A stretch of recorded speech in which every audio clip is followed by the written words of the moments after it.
அனைவருக்கும் என்னுடைய அன்புக்கு பேர வணக்கங்கள். ஒரு சமயம் பார்த்திங்கன்னா, பார்வதி தேவி சிவபெருமானை பிரியக்கூடிய ஒரு நேரம் விட்டது.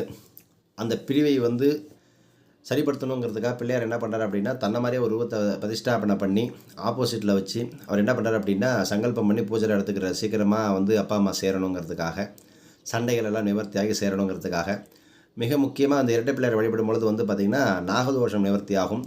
அதே சமயம் இரட்டை பிள்ளையாரை வழிபட்டோம் அப்படின்னு கேட்டிங்கன்னா, நமக்கு திருமணமாகாத விஷயங்கள்லாம் சீக்கிரமாக சித்திக்கும். அதே மாதிரி விநாயகர் பெருமானுக்கு தேய்பிறை சதுர்த்தி திதி ரொம்ப விசேஷமான ஒரு நாள்.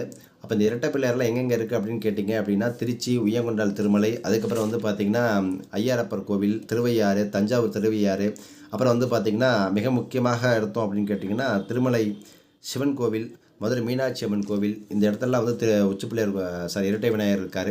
சேலம் மாவட்டம் ஆத்தூர் தலைவாசல் பக்கத்தில் இருக்கக்கூடிய ஆரலூர் கிராமம், அதுக்கப்புறம் ஊட்டி பஸ் நிலையத்தில் இருக்கக்கூடிய விநாயகர், இவரெல்லாம் இரட்டை விநாயகர். இந்த இரட்டை விநாயகர் வழிபட்டோம் அப்படின்னா